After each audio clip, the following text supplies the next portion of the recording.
la conquista británica de España, aspectos económicos de la misma. No cabe la menor duda, y más en estos tiempos, de que la cuestión económica es un elemento esencial en el estudio de la historia de los pueblos. No obstante, tampoco cabe la menor duda de que este aspecto ha sido considerado vil durante mucho tiempo y en muchos lugares, siendo el lugar por excelencia el Imperio Español. A la hora de estudiar la historia de España, sobre todo hasta instantes antes de que la Ilustración lo inundase todo, nos aparece constantemente esa realidad en cada uno de los acontecimientos. Con ese espíritu debe ser atendida la cuestión económica en América, al menos hasta el reinado de Carlos III. Dentro de este aspecto se encuentra el desarrollo del comercio, que desde el principio de la conquista estuvo centralizado, cuestión que también desde el principio era asumida con total naturalidad, y no precisamente porque fuese signo de sumisión, sino porque el concepto de comercio existente en el mundo hasta el siglo XVIII era bien distinto del que hoy conocemos. Debemos tener en cuenta que el siglo XVIII es el momento histórico en el que de forma violenta estalla la Ilustración, el liberalismo político y el libre comercio. Haciéndose eco de esa realidad, la Real Cédula de 1778 permitió el libre comercio entre Buenos Aires, Chile y Perú. Cierto que con cierto retraso con relación a otras partes del mundo, pero también cierto que aún hoy es demasiado aventurado atreverse a abrazar como la panacea uno de los dos sistemas en liza, desechando la totalidad del otro y sin llevar antes a cabo un análisis sosegado, en cuyo caso nos podemos llevar alguna sorpresa que pueda conducirnos no a una revolución liberal, sino a una reforma, todo lo profunda que se quiera, de los métodos aplicados hasta el momento. Es el caso que los principios ilustrados se fueron imponiendo de manera irremisible, e imbuido de ellos, el Real Decreto de 2 de febrero de 1778 decreta la libertad de comercio con América. Al respecto, Heraclio Bonilla y Karen Spalding señalan: en la práctica, esta medida significaba la apertura de los siguientes puertos españoles al comercio con América: Sevilla, Cádiz, Málaga, Almería, Cartagena, Alicante, Alfaques de Tortosa, Barcelona, Santander, Gijón y La Coruña, y los de Palma y Santa Cruz de Tenerife en las islas Mallorca y Canarias. En América, los puertos favorecidos con esta medida fueron San Juan de Puerto Rico, Santo Domingo, Santiago de Cuba, Batabanó, La Habana, Isla de la Margarita y Trinidad, Golfo de Santo Tomás de Castilla y Omoa en Guatemala, Cartagena, Santa Marta, Río de la Hacha, Portobelo, Montevideo, Buenos Aires, Valparaíso, Concepción, Arica, Callao y Guayaquil. En una palabra, esta medida significaba la liquidación del monopolio comercial de Cádiz en España y de Lima en América. Así, adelantándonos a los acontecimientos que vamos desarrollando y entrando de lleno en el conflicto bélico que se produciría en la segunda década del siglo XIX, podemos aseverar que fueron justamente los Borbones, y más concretamente desde el reinado de Carlos III, cuando fue decretado el libre comercio, quienes favorecieron la economía de mercado. Y la revolución en América no fue de la plebe contra la oligarquía, sino que estuvo organizada por la aristocracia criolla imbuida del espíritu anglófilo contra la burocracia peninsular. Finalmente, en el enfrentamiento que lógicamente acabaría produciéndose, los indios pelearon mayoritariamente por el rey, mientras los criollos y los peninsulares se repartieron entre unos y otros. El libre comercio no solucionó los problemas existentes, no consiguió el desarrollo industrial y comercial que se pretendía, sino que, bien al contrario, provocó una crisis económica y degeneró en una violenta depresión, por lo menos desde el último tercio del siglo XVIII. Estas fueron décadas de catástrofes para la burguesía criolla. Las pequeñas industrias, por otra parte, sufrieron el duro impacto de la concurrencia de las mercancías europeas, que ingresaban por los puertos ahora abiertos al libre comercio y sobre todo por el nuevo circuito Buenos Aires-Alto Perú. Se estaban señalando las líneas de penetración que pocos años después copiarían los colonialistas británicos. Y todo ello se hizo por influencia directa de la Ilustración, no porque no existiesen alternativas, sino porque ya España había perdido su capacidad de creer en sí misma y en la eficacia de los métodos desarrollados por mentes cultivadas en el humanismo. Existían autores que atendían el desarrollo de lo que debía ser el Estado hispánico. José del Campillo Cosío, en cuya obra Nuevo Sistema Económico del Gobierno para la América, escrita en 1743, aparece con claridad la idea de un imperio basado en la preservación y no en la expansión de sus límites. También introdujo novedosas ideas, como plantear la necesidad de incorporar tanto económica como socialmente a los indígenas, considerándolos consumidores potenciales que enriquecerían el mercado español. La idea de las visitas generales para conocer los territorios americanos, su gente, sus recursos y la necesidad de establecer intendentes en América. Si se quiere, también se puede deducir que el liberalismo estaba tomando posiciones, que dejaba de verse en los indígenas a personas portadoras de valores eternos para verlos como consumidores potenciales.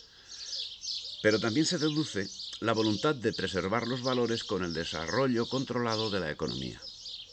Pero en esa cuestión, en el desarrollo de la economía capitalista, Inglaterra llevaba ventaja, al haberse dado cuenta de que en el Imperio español podrían llevar a cabo esa labor sin miramientos en unos inmensos territorios poblados por gentes por lo general pacíficas y acostumbradas a una vida en sociedad y poseedoras de una economía boyante que marcaba en América y en todo el Pacífico el desarrollo económico de los pueblos, a ambos lados del océano, que se guiaban por el patrón del doblón español.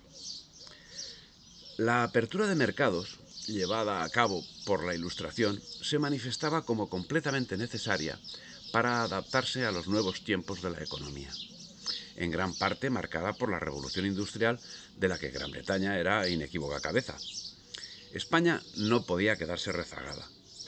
Otra cuestión es cómo se llevó a efecto, en gran medida calcando las formas británicas importadas por los ilustrados. Las formas aplicadas acabaron creando conflictos. La crisis económica, señalada más atrás, y profundos cambios en la economía que ya se venían gestando sin el concurso de las formas liberales, pero que con ellas son acelerados, según Turio Alperin Dongi, cuando señala: la reforma comercial no solo consolida y promueve esos cambios en la economía indiana, se vincula además, tal como se ha señalado, con otros que se dan en la metrópoli. Esa nueva oleada de conquista mercantil que desde Veracruz a Buenos Aires va dando a lo largo del siglo XVIII el dominio de los mercados locales a comerciantes venidos de la península, que desplazan a los criollos antes dominantes. Es denunciado en todas partes como afirmación del monopolio de Cádiz. Las reformas económicas no afectaban solo al mercado, sino que se extendían a todas las estructuras. Así, se discutió la posibilidad de adoptar otras medidas que iban contra los intereses de los criollos y contra la política tradicional del imperio, como era la sustitución de la burocracia indiana por peninsulares, cuando había sido atendida hasta la fecha por naturales. Esa política, que hasta entonces se concretaba en que la cúpula del virreinato no fuese natural del territorio administrado, no impedía que fuesen peninsulares. Debían ser sencillamente de otro territorio. Por iniciativa de José Moñino, conde de Floridablanca, comenzó a generalizarse a todos los puestos de la administración, tanto civil como militar y religiosa, destinando los puestos a los peninsulares. Era, en definitiva, la aplicación de los métodos de la Ilustración, acorde a los métodos e intereses del liberalismo, tan fervientemente defendido por los reinos europeos y en especial por Inglaterra. Con este sistema empezaba a dejar de tener prioridad el hombre sobre las cosas. Al respecto, señala Indalecio Liébano, en la medida en que proseguía el desarrollo de las doctrinas burguesas en el viejo mundo y se desvanecía la influencia de las ideas morales y religiosas que inspiraron las leyes de Indias, se acentuaba también la tendencia a transformar los dominios en una zona subalterna de la economía española. Y la burguesía peninsular, mal equipada para comprometerse en una ofensiva frontal contra el añejo feudalismo de España, consiguió, en cambio, que la corona le permitiera utilizar las posesiones americanas como el mercado colonial que necesitaba para apresurar su desarrollo y enriquecimiento en cuanto a la clase económica. En pocas palabras, era la ruptura del statu quo que había primado durante los siglos XVI y XVII y medio siglo XVIII.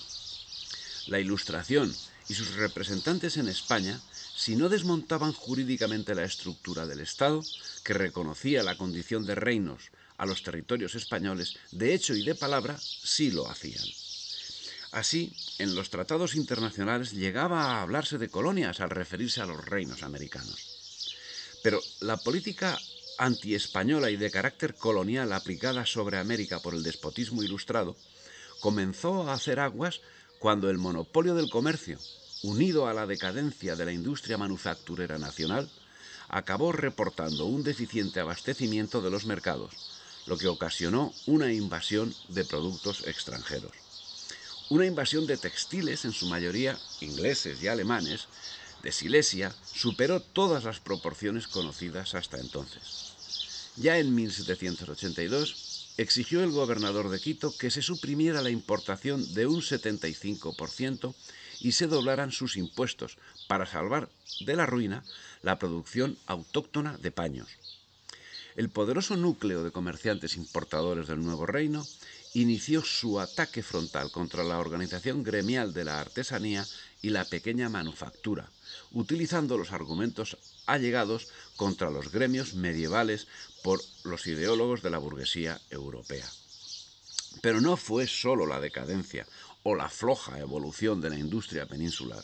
Hubo más, porque esa decadencia se tradujo de inmediato en un deterioro de algo tan elemental como la armada en unos momentos en los que el acoso de los corsarios europeos hostigaban de continuo a las naves mercantes españolas. España perdía el control de los mares al tiempo que se involucraba en guerras mal planificadas con Francia y con Inglaterra, y dejaba sin la debida protección a las expediciones comerciales transatlánticas, cuyo número se vio drásticamente reducido, lo que ocasionó un desabastecimiento de productos, tanto en la península como en América, siendo que si América acababa siendo suministrada por el tráfico ilegal, la península se veía privada de los productos tropicales que la Marina española no podía transportar como consecuencia de la labor de la piratería inglesa y francesa. El tráfico comercial, sin embargo, no dejó de desarrollarse, ya que simultáneamente era cubierto por los contrabandistas, quienes acabaron teniendo la parte del león en el tráfico comercial. Tráfico ilegítimo que en ese momento, la segunda mitad del siglo XVIII, posibilitó en el virreinato de Nueva Granada el espejismo de un crecimiento económico que acabaría colapsado a principios del siglo XIX, dentro de la inestabilidad creada por los procesos separatistas e inmediatamente sustituido por el aporte británico. La importancia económica de América, entonces, decayó alarmantemente con relación a lo que había venido siendo tradicional. Tengamos en cuenta que al ser descubierta América, así como se importaron de la península productos de las nuevas tierras, de manera muy significativa, hubo un importantísimo aporte de España en todos los campos, desde la agricultura hasta la industria, pasando por la ganadería, lo que significó, además de acceder a productos anteriormente desconocidos por los naturales, el desarrollo de todos los campos de producción, muy especialmente de la agricultura y de la ganadería, y por supuesto de la minería. Sin lugar a dudas, América era el lugar más próspero de la Tierra, donde había un alto índice de industrialización, de la industrialización previa a la Revolución Industrial. Pero esa cuantificación económica de los intercambios habidos entre la España descubridora y la España descubierta ha tenido una interpretación sumamente sesgada por parte de los enemigos de España, que han volcado sobre la explotación de las minas una importancia que nunca fue cierta durante el imperio y que, sin embargo, sí lo fue tras la separación de la patria y su dominación por el imperialismo europeo en general y británico en particular.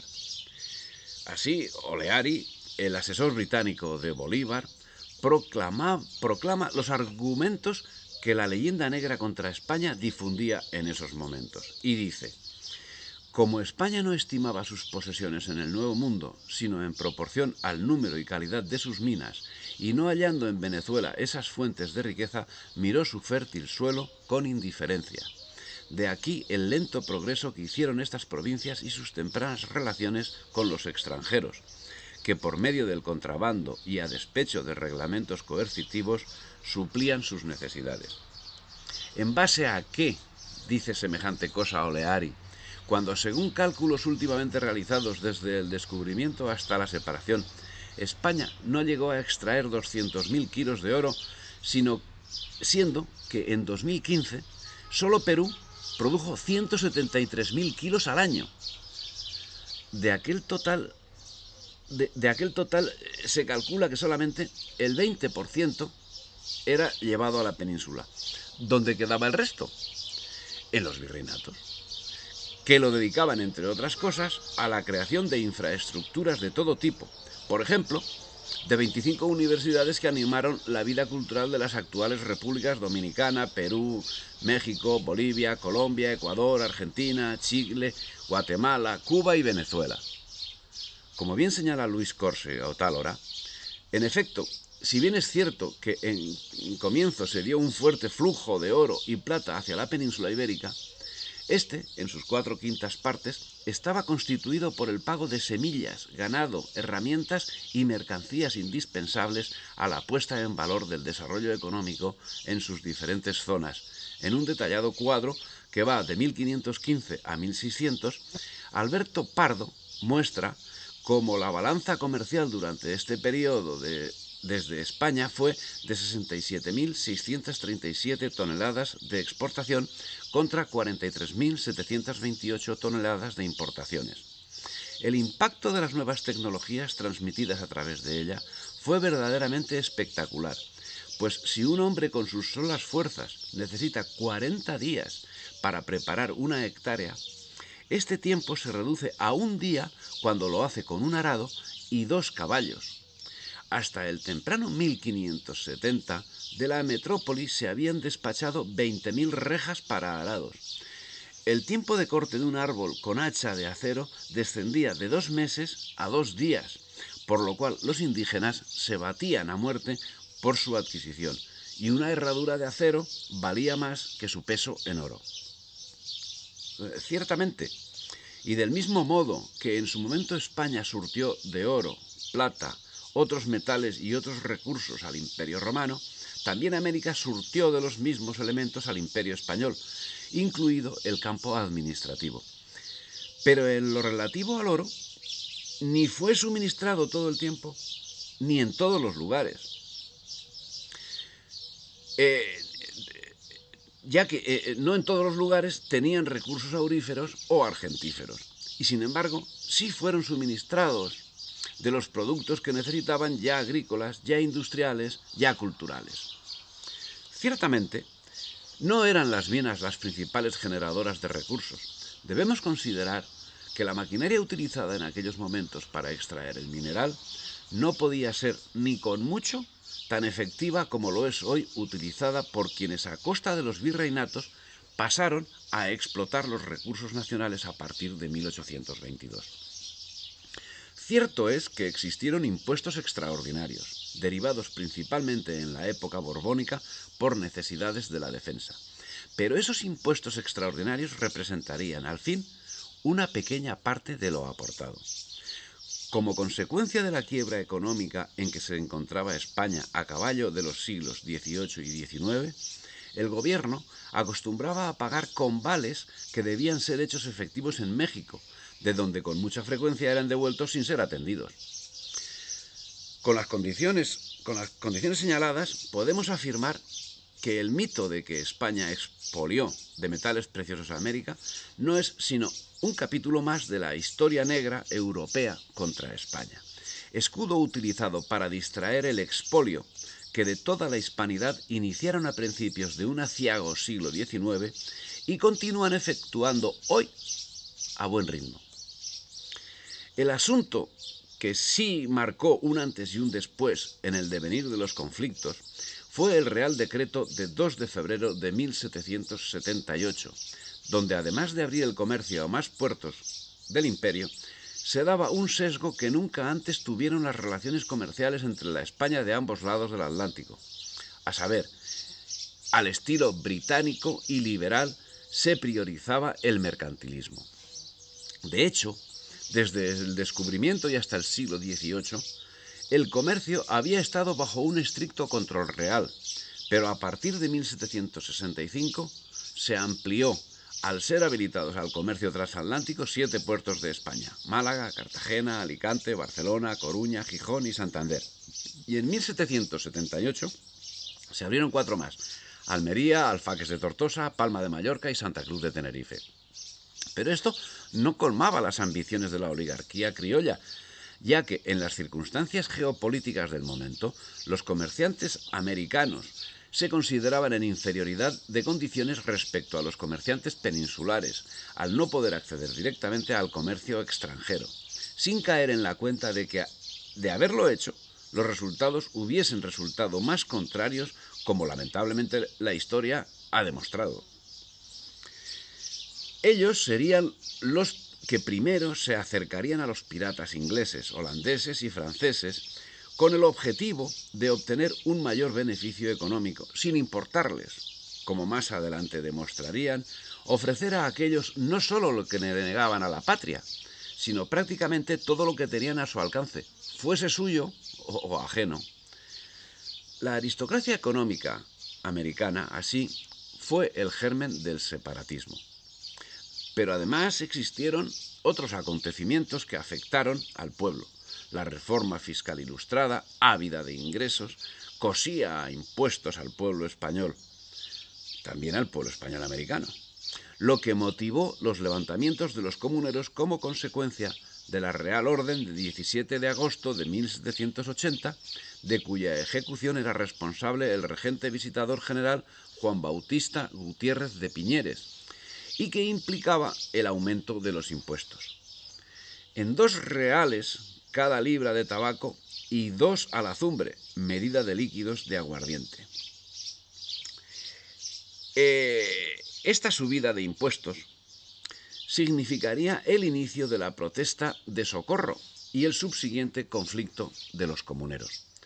Sin embargo, y si tenemos en cuenta los estudios realizados sobre la situación fiscal del nuevo Reino de Granada, parece que la elevación de impuestos estaba además plenamente justificada, por el hecho de que en aquellos momentos el déficit del nuevo reino alcanzaba los 170.000 pesos, cubiertos, que eran, por el Virreinato del Perú, que además debía apoyar también a Montevideo, México y Chile. El Estado hispánico invertía más en la Nueva Granada que lo recolectado en ella. Además, hablando en porcentajes, ¿de qué estamos hablando? Salomón Kalmanovich responde a esta pregunta. En 1760 los impuestos podían llegar al 3% del PIB, mientras que en 1800 eran de un 10%, al que se debe sumar un 1,2% por los diezmos. Que en 40 años suban los impuestos más de un 300% es realmente alarmante, pero también es alarmante que el pago de esos impuestos, una vez triplicados, sea irrisorio y deseable si lo comparamos con la escalada que sufrieron esos mismos impuestos tras la conquista inglesa de la hispanidad, perfeccionada en 1822. Impuestos irrisorios que, sin embargo, coadyuvaron a la gran hecatombe, ya que propiciaron la pérdida de prestigio de la corona. Y al compás de esa pérdida, en la base popular de las sociedades americanas, la oligarquía criolla anglófila fraguaba argumentos para defender sus prerrogativas feudales, imbuida además del disfraz de defensora desinteresada de los intereses comunes de la población, a partir de cuya posición instigaron las revueltas, y para mayor escarnio, fueron los causantes de su fracaso cuando el asunto se les fue de las manos. Pero si en la revuelta comunera esos terratenientes se vieron sin respaldo para perseverar en su intento, merced en gran parte a la falta de acuerdo entre Miranda y la Gran Bretaña, no sucedió lo mismo a partir de 1808, cuando la maquinaria inglesa, ya bien engrasada y con la supeditación de los libertadores, volcó todos sus esfuerzos en el intento, reforzando sus lazos con la oligarquía criolla. En un estudio al respecto, la Universidad de San Carlos de Guatemala destaca la deriva de la élite criolla. El grupo de la élite que abraza ideales independentistas republicanos lo componen poderosos terratenientes, como era el caso salvadoreño, comerciantes terratenientes en Granada, mineros y terratenientes en Tegucigalpa, medianos propietarios en San José, hasta los sectores medios de la provincia de Guatemala, terratenientes, comerciantes, visionarios, intelectuales, etc. Imagen que se repite a lo largo y ancho de América.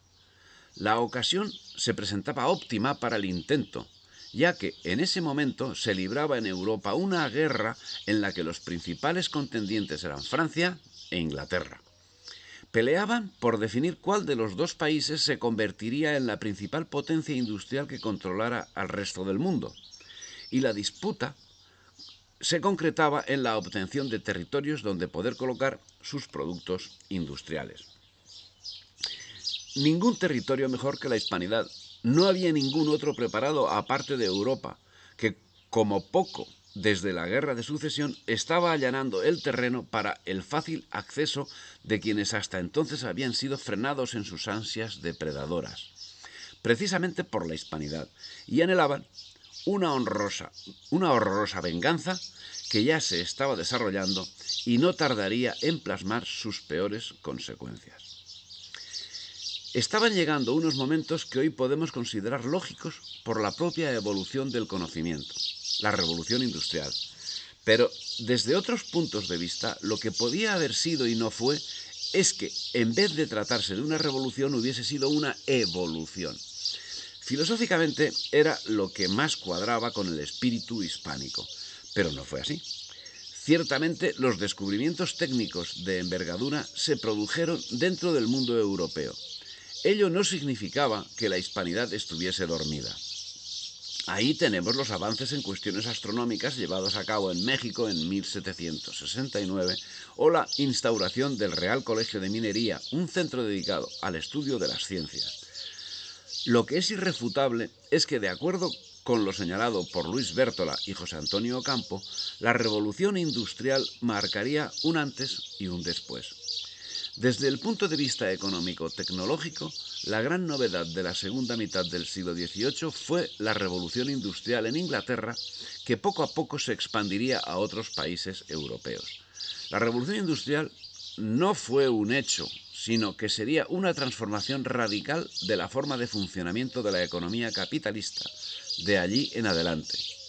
Habría de experimentar cambios tecnológicos frecuentes, viendo la sucesión de nuevos paradigmas tecnoeconómicos con sus consiguientes ondas de difusión a otras economías y con un muy fuerte impacto no solo en el surgimiento de nuevos productos y procesos, sino también sobre los transportes y las infraestructuras. Este proceso de aceleración del cambio tecnológico, del que las potencias coloniales ibéricas apenas sí participaron marginalmente, abrió nuevas posibilidades al comercio internacional y constituyó el entorno de lo que Lynch, en 1992, ha llamado la segunda conquista y el inicio de la gestación de un nuevo pacto colonial. Esa revolución materialista, capitalista, mercantilista, había estallado y necesariamente debía invadir la hispanidad, no solo para dar curso a sus productos, sino para dar curso a la problemática interna generada por la misma revolución industrial, que en Inglaterra, y de acuerdo con el profesor Corsi, tuvo especial significación. llevó a una caída de salarios del 20% entre 1795 y 1834, sin contar con un desempleo tan enorme que produjo la muerte física por hambre a 500.000 tejedores y les forzó a la aceptación de oficios tales como los de pulidores de metales, capaces de averiar los pulmones a casi todos los trabajadores mayores de 30 años, según cifras de Hobsbawm. Y el momento de expansión había llegado. Julio González nos informa de la presencia británica en Buenos Aires. Dice Julio González, en 1804 había en Buenos Aires 47 comerciantes ingleses. En 1810, al estallar la Revolución de Mayo, 2000. Fracasadas las invasiones armadas, los buques de guerra de Su Majestad Británica se fueron, pero los buques mercantes de los comerciantes de Londres, abarrotados de abalorios, se quedaron. Primero ejercieron el contrabando a la vista y paciencia de los españoles, y ante la perplejidad del ejército argentino, de gauchos, de indios y de niños que los habían combatido. Luego, el anglófilo virrey Cisneros les otorgó por un año el comercio libre. Pero estas facilidades para la invasión económica no serían iniciativa personal de Cisneros, sino que se encontraban enmarcadas en el Tratado de Apodaca-Canning, firmado un año antes con la anuencia de la Junta de Cádiz. Este sería el primer paso destinado a arruinar la pequeña industria y comercio locales, y con ellos lo que hasta entonces se había entendido como comercio y lo que se había entendido como libertad. El nuevo concepto de comercio, el imperio del mercantilismo, estaba a las puertas, y ello comportaría grandes cambios en todos los ámbitos, y con ellos la pérdida de la libertad individual a cambio de la libertad de comercio, donde solo tiene libertad aquel que la mantiene en el poder económico. Si esto era algo nuevo para el mundo hispánico, no lo era para los británicos, quienes ya contaban con experiencia en estos asuntos en Irlanda, donde con tales procedimientos llevaron a cabo un genocidio que costó la vida, por efectos del hambre, a 1 millón de personas. ¿Y qué pasaría en Hispanoamérica? Algo similar. Y en lo estrictamente económico, la aniquilación de las industrias existentes, que se concretaban en el campo de la artesanía y del textil. El capitalismo, que había instalado su campamento base, estaba dispuesto a realizar todos los esfuerzos y a obtener el esfuerzo de los demás para imperar. En el terreno económico, el primer frente a batir sería la producción autóctona, aquella que se dedicaba a asistir las necesidades de la comunidad, y el modo sería la importación de productos manufacturados en la metrópoli, Inglaterra. Y es que hasta entonces América no había conocido metrópoli. Hasta entonces los virreinatos en lo económico se habían limitado, como en el caso de los habitantes de la península, a suministrar a la corona los impuestos sobre los bienes, los cuales venían a verse representados por el 20% de la producción que se enviaba a la península en oro. Ese oro tan codiciado por los europeos que una vez asentados se llevaron de los depósitos americanos con destino a Londres, dejando a cambio tratados de comercio y deudas por ayuda a la guerra de liberación, que aún hoy se están pagando.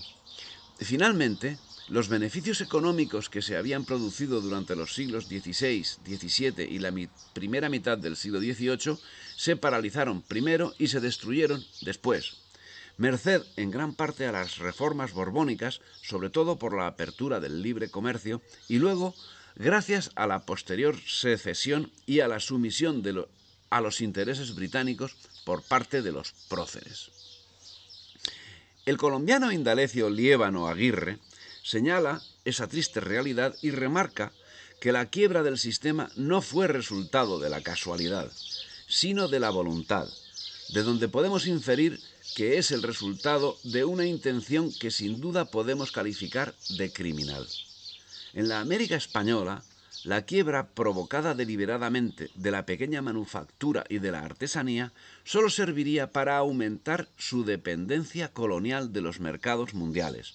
Los comerciantes importadores que durante la etapa de dependencia de España fueron el instrumento operativo de una economía colonial debían cumplir idéntica función al producirse la independencia, con la sola variante de que ya no actuarían como servidores del monopolio español, sino como vehículo igualmente eficaz del monopolio mercantil y financiero de las potencias anglosajonas. Su interés con respecto al fomento de la economía nativa se reduciría a estimular la exportación de metales preciosos y materias primas tropicales, a fin de aumentar los medios de pago internacional requeridos para mantener el ritmo del comercio de importación. Esta situación trajo como consecuencia la supeditación de toda la hispanidad y la pérdida de su poder creativo y de su poder adquisitivo, siendo que, como señala Luis Bértola en su Desarrollo, vaivenes y desigualdad, entre 1820 y 2008, la brecha entre Hispanoamérica y el mundo capitalista pasó de 0,9 a 2,8 veces el PIB per cápita de Hispanoamérica, lo que es equivalente, la región pasó de tener algo más de la mitad del PIB per cápita de Occidente a solo una cuarta parte. El propio barón de Humboldt manifestó que si la riqueza per cápita en Francia era de 14 pesos, la de México era de 10, mientras en la península era de 7. ¿Qué se destruyó por los procesos separatistas de América? Es muy largo de explicar en lo político, en lo social y en lo económico.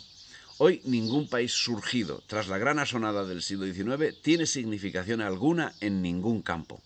Desde España hasta Filipinas, todos estamos sometidos al dictado de quienes procuraron y consiguieron romper lo que el pueblo español no supo mantener. Por ejemplo, debemos señalar que en el siglo XVIII la estructura política más extensa del mundo era China, cierto, y la segunda el virreinato de la Nueva España, con un ámbito territorial que abarcaba el actual territorio de México, toda América Central, Florida, Texas, Alabama, California, Mississippi, Alaska, Canadá, Occidental, América Central, Caribe y Filipinas. México conformaba quizá o ciertamente la estructura más sólida del imperio y fue sustento indispensable en la lucha contra la invasión francesa en la península. Económica, política y socialmente era ya entonces el buque insignia de la hispanidad. La economía de la Nueva España era fuerte, se encontraba bien distribuida y en su mayor parte funcionaba en forma independiente de la madre patria. Aunque los metales preciosos representaban el 84% de todas las exportaciones, la colonia, dice López, no llegó a ser una simple monoproductora, y ello se explica en que, a pesar de su carácter predominante y dinámico, la minería solo constituía un segmento menor de la economía. En 1800, la minería contribuyó con 27,95 millones de pesos, o el 13% de la producción anual de México, mientras que la industria manufacturera computó 55 millones, o lo que es lo mismo, el 25%. La agricultura, 138,63 millones, o lo que representa el 62% del PIB. Se trataba de un sistema social destinado a encabezar el desarrollo del mundo, y esa era una cuestión que no escapaba a la atenta mirada de los enemigos históricos, volcados como estaban en controlar el comercio mundial, que inexorablemente empezaría con el triunfo de las revueltas secesionistas. Desde entonces, las exportaciones inglesas lo coparon todo, y consiguientemente el comercio interior de lo que antes había sido una nación se vio notablemente deteriorado. México acabaría siendo bocado apetitosos del imperialismo neobritánico, el cual acabaría mutilando al antiguo virreinato, dejándolo sometido a la voluntad de las potencias que con tanto ahínco procuraban la destrucción de España y la libertad de sus territorios. Pero no fue suya la culpa, sino de quienes desde dentro posibilitaron su triunfo. ¿Y cuál fue en la población el resultado económico subsiguiente a la separación de México? Un periodo de deterioro y de miseria del que 200 años después no se vislumbra el final. El ingreso per cápita de México descendió de 116 pesos a finales del periodo a 56 pesos el año 1845. y nos imponen el uso de una terminología impropia que chirría al oído iniciado en el conocimiento histórico, porque utilizar el término colonia para un territorio que legal e históricamente no lo ha sido nunca es un anacronismo inaceptable. Y queda en papel la lectura del resto de la conquista británica de España. Un cordial saludo.